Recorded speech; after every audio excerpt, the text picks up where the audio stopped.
One of the things we all ask ourselves as we go through life is, what's our purpose? Why were we put on earth, and what should we be doing? And I've always felt that if we have any way to do it, that we need to help others that have less success, they have less opportunities, they just seem to have bigger problems. And if we can give of ourselves for that and help them out, give them a helping hand, give them a lift up, that's a good thing to do. We try to do that as a government to some extent, whether it's on the federal level or on the state level. I think sometimes on the government level that it fails a lot because of either a lack of accountability or bureaucracy or just expense. But we have a huge number, but not enough, but we have a number of community-based organizations that are nonprofit, that are volunteer-based. And we're going to hear a little bit about that tonight. This is the Family Promise of the Palouse. And Kathy Pittman is a retired school counselor and 40-year resident of Moscow, along with her husband, Bruce. She and Bruce have been inspired by the Family Promise organization, which serves homeless families with children at 180 locations across the country. Their daughter, Bridget, works for the affiliate in Bozeman and has been an example of how this national model can make a difference in a community, one homeless family at a time. Kathy and Bruce are among the founding members of the local Family Promise of the Palouse, and she's eager to tell us a little bit about how this organization is developing with the help of a wonderful team of volunteers here in the Moscow-Pullman area. So, Kathy, if you'd like to come up to the podium, and we welcome you here tonight. Tell us about what you guys have been doing. Thank you. So, this is on. I really appreciate the privilege of being able to speak to all of you. This is something that is very dear to my heart. And it was actually in this very room that the plot was, the seeds were planted, really. This was a result of the Poverty Forum that took place over the course of a year here in this room. The League of Women Voters study that came out, alerting us to the need for something tangible that we could do for our communities. So, one of the ideas that came to us is something that has been successful across the country. Started in New Jersey and worked its way across the country. So we are now looking at about 180 affiliates of Family Promise. It started out as Interfaith Hospitality Network. And that is a key, interfaith, because it does bring congregations together, working together that might not ordinarily work together. So, Family Promise has affiliates also in the Northwest. We have one in Spokane, one in Lewiston, one in Coeur d'Alene. There are affiliates in Helena, Missoula, Bozeman, and we are the newest, Moscow-Pullman. So it's a joint effort of the two communities, Moscow and Pullman. So we are helping, hopefully when we open, one homeless family at a time. This is not a hand-out approach, it's a hand-up approach. What we're looking at is a success rate across the country of 80% of families that enter this program in the course of probably a maximum of 90 days are able to find stable employment and stable housing. And that's what we hope to offer here as well. Family Promise is not a shelter. However, Steve Bonner, bless his heart, of Sojourners Alliance, was one of those seed planters.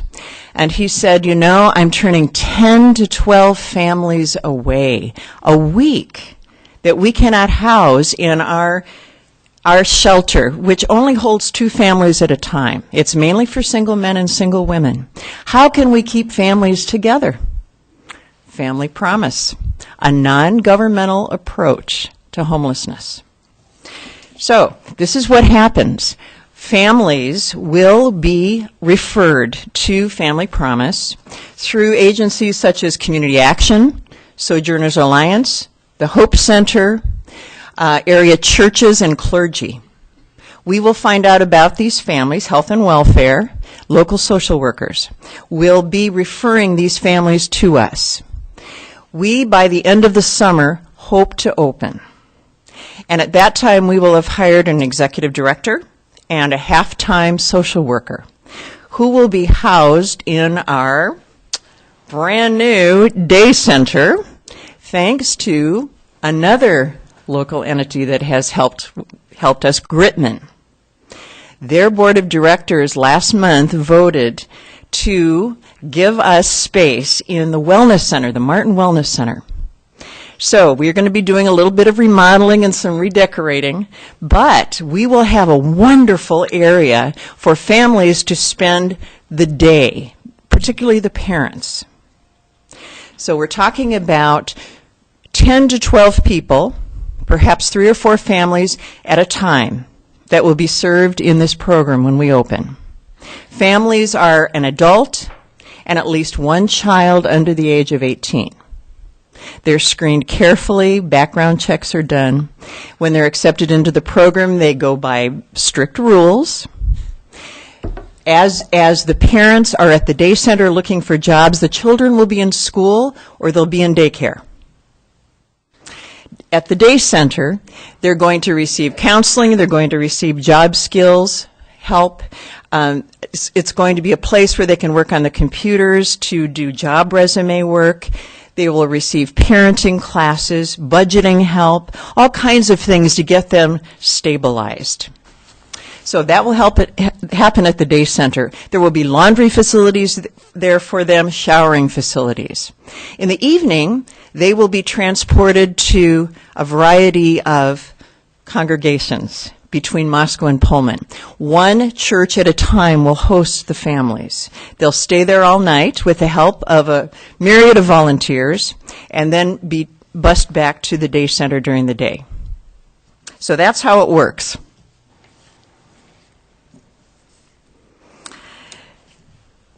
We are currently fundraising, and you may have seen this in the newspaper.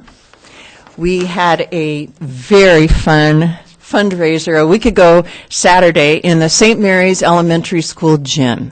We had the first annual Comfort Food Cook-Off, and we had about 250 people, and we were so pleased to find out that we'd raised $8,400 by the end of the evening. That was about an hour and a half.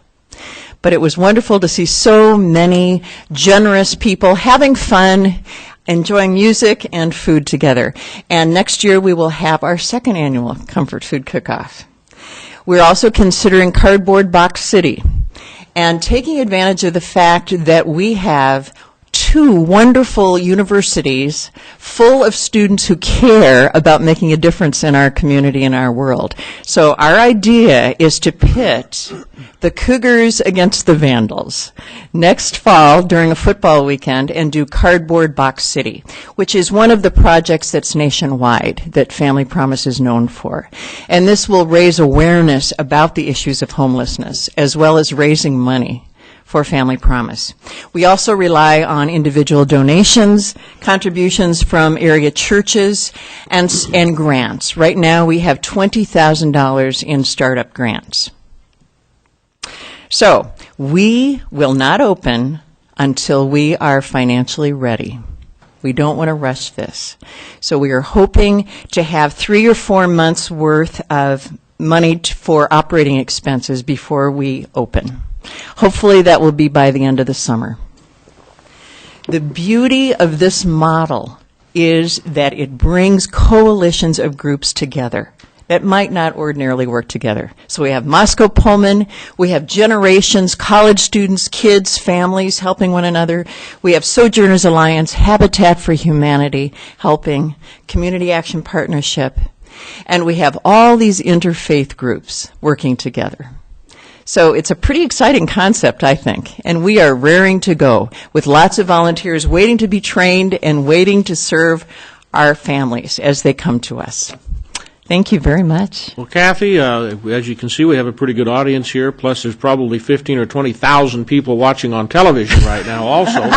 So perhaps you'd like to tell everybody how they could donate to Family Promise. Oh, yes.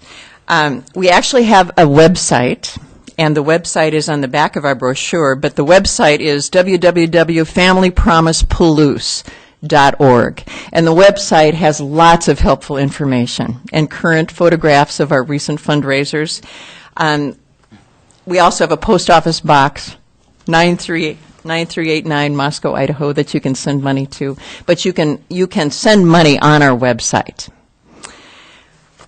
Any council have any questions? Well, I just had a question on the busing, on where does the bus come from? Whose bus is it? Good question, Sue. That's a very good question. That is one thing that we do not have right now, is a van, and we need a 13-passenger van. So if it is not donated to us, then it's something that we will have to buy out of our funds. So, and I don't think our city Moscow Smart Transit runs out to the Wellness Center yet, does it? I don't Not know. fixed route. No, it does Not not. fixed route. But the You could use dial-a-ride, but you'd have to look into that, yeah. Well, and they need something to move the beds around, right? The cots or Right. what The have beds you, move so- from week to week to a different congregation. Good point. Yes. And we'll need to buy the beds. Right. Any other questions? I would like to distribute some brochures to you. Kathy before has I got leave. some brochures that, Kathy, why don't you just put it over on the end of the table? Folks can pick them up. The council can pick it up if they'd like to. Thank you very much for coming. Kathy is 15 minutes late for a meeting that she had pre-scheduled before I asked her to do this, so she's going to take off. Kathy, thank you very much.